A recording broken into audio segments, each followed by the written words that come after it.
Starting today, people in Austin and around Central Texas will get the chance to avoid those long lines at the polls and vote on some big issues.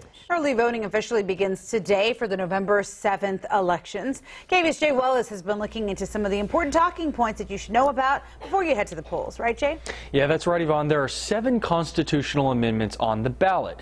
Now, that's nothing new. Our state's constitution has already seen 491 amendments since its creation in 1876, establishing it as one of the longest of its kind in the U.S. So this year's early voting starts today and lasts a little more than a month through November 3rd. You can vote at any early voting locations in your county. Just bring a photo ID, and if you don't have one, you can bring alternative proof. We have a list of what that entails on KVUE.com.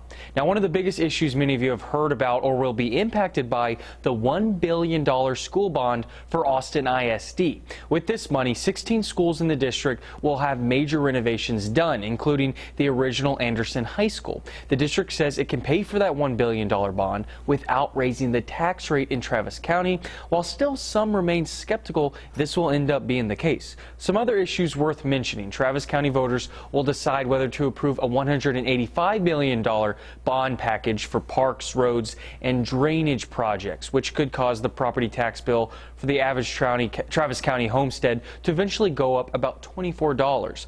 Leander, Bastrop, and Lake Travis school districts are also asking for bonds to improve campuses.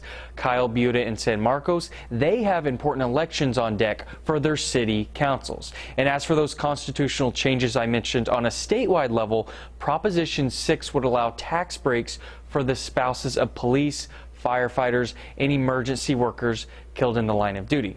Other amendments look at home equity loans and rules for raffles and prizes at banks to encourage people to make savings accounts. And the actual election day, that will take place, as we mentioned, Tuesday, November 7th.